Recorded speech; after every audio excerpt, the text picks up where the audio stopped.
Bonjour à vous tous, frères et sœurs. En ce lundi de la 6e semaine de Pâques, l'Église nous invite à fêter deux apôtres, notamment Philippe et Jacques. Nous souhaitons une bonne fête à tous ceux qui les ont comme saints patrons et qui portent leur nom. Méditons aujourd'hui l'Évangile selon saint Jean au chapitre 14, les versets 6 à 14. En ce temps-là, Jésus dit à Thomas, « Moi, je suis le chemin, la vérité et la vie. Personne ne va vers le Père sans passer par moi. Puisque vous me connaissez, vous connaîtrez aussi mon Père. Dès maintenant vous le connaissez et vous l'avez vu. » Philippe lui dit, « Seigneur, montre-nous le Père, cela nous suffit. » Jésus lui répond, « Il y a si longtemps que je suis avec vous, et tu ne me connais pas, Philippe? Celui qui m'a vu a vu le Père. Comment peux-tu dire, montre-nous le Père? Tu ne crois donc pas que je suis dans le Père et que le Père est en moi? Les paroles que je vous dis, je ne les dis pas de moi-même. Le Père qui demeure en moi fait ses propres œuvres. Croyez-moi, je suis dans le Père et le Père est en moi. Si vous ne me croyez pas, croyez du moins à cause des œuvres elles-mêmes. Amen, amen, je vous le dis. Celui qui croit en moi fera des œuvres que je fais.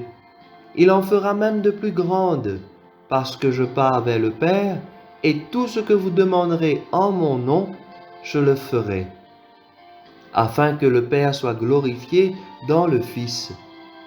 Quand vous me demanderez quelque chose en mon nom, moi, je le ferai. Acclamons la parole de Dieu. Frères et sœurs, j'ose penser que tous, nous prenons conscience que notre monde a besoin de se retrouver sur un chemin de vérité, un chemin de vie. Au fond de chacun de nous, il y a cette petite voix qui nous rappelle un chemin de vérité. Mais souvent, ce chemin paraît difficile à prendre. Ce chemin de vérité est bien le chemin qui conduit vers Dieu. Et le chemin de vérité, c'est Jésus lui-même. Le fait de prendre la décision de se mettre en route sur ce chemin, c'est déjà un moyen de progresser dans la rencontre avec Dieu. Il ne s'agit pas ici de faire de belles théories, car Jésus est un homme bien terre à terre, malgré parfois ses discours qui nous laissent un peu sur notre faim de mieux comprendre. Ce chemin de vérité s'actualise dans notre vie quand nous imitons Jésus. Ce chemin de vérité, frères et sœurs, c'est un chemin de service gratuit dans l'humilité. Regardons Jésus faire. Il guérit les malades, il sauve les personnes de la peur, de la mort, il remet l'homme debout dans sa dignité. Et quand il fait tout cela, il accomplit la volonté du Père.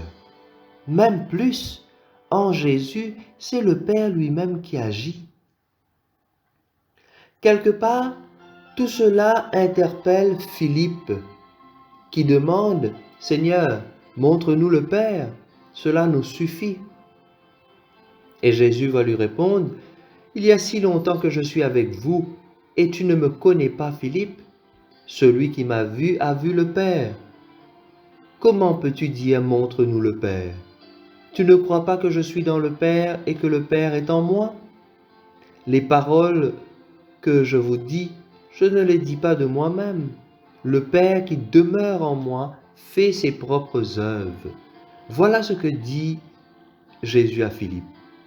En d'autres mots, rien que le fait d'avoir formulé cette demande, montre-nous le Père, comme Philippe le dit, cela signifie, frères et sœurs, que Philippe est déjà engagé sur ce chemin de vérité. il cherche à comprendre. Au mieux, il cherche à voir Dieu. N'est-ce pas là le désir qui devrait habiter notre cœur à tous, le désir de voir Dieu? Et Jésus profite de cette demande pour l'inviter à aller plus loin sur ce chemin de vérité. Jésus lui demande de faire un saut dans la foi, dans la confiance en lui. Et cela implique l'acceptation pour entrer dans une amitié encore plus profonde avec Jésus, pour vraiment, véritablement le connaître dans la profondeur de sa personne. Philippe ne fait qu'exprimer ce que nous-mêmes nous cherchons dans notre vie. Combien de fois, frères et sœurs, n'avons-nous pas dit « Seigneur, montre-nous qui tu es, révèle-toi à moi, montre-moi un signe de ta présence. J'ai foi en toi, mais ma vie reste de travers. Tout semble aller pour le pire, la maladie, le chômage, l'échec, scolaire ou professionnel, un divorce, une séparation, la mort.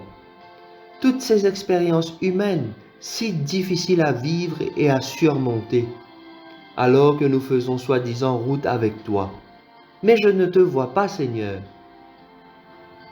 Oui, frères et sœurs, la demande de Philippe est souvent notre demande également. Mais la réponse de Jésus doit aussi faire écho en nous, comme elle a fait écho en Philippe. Croyez-moi, je suis dans le Père, et le Père est en moi. Si vous ne me croyez pas, croyez du moins à cause des œuvres elles-mêmes. Chers amis, si vous avez le temps, relisez la première lecture de ce jour, tirée de la première lettre aux Corinthiens au chapitre 15. Cette première lecture, c'est le fondement même de notre foi. Saint Paul rappelle que le Christ est mort pour nos péchés. Il a été mis au tombeau et il est ressuscité le troisième jour. Si cela n'est pas vrai, chers amis, alors il ne sert à rien de croire. Vaine est notre foi. Mais si comme Philippe et Jacques, qui ont rencontré le ressuscité dans leur vie, et qui grâce à eux et aux autres apôtres, cette bonne nouvelle est arrivée jusqu'à nous aujourd'hui, alors nous avons toutes les raisons du monde pour croire en ce Jésus qui nous révèle le Père.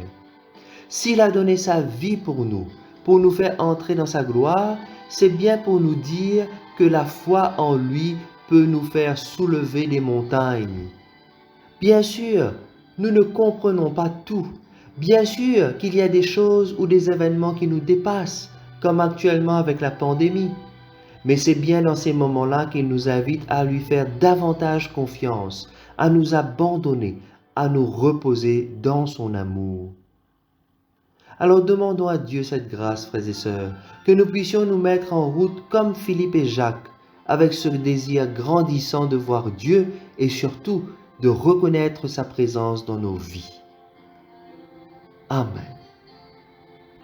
Frères et sœurs, je vous souhaite à vous tous une très belle et sainte semaine.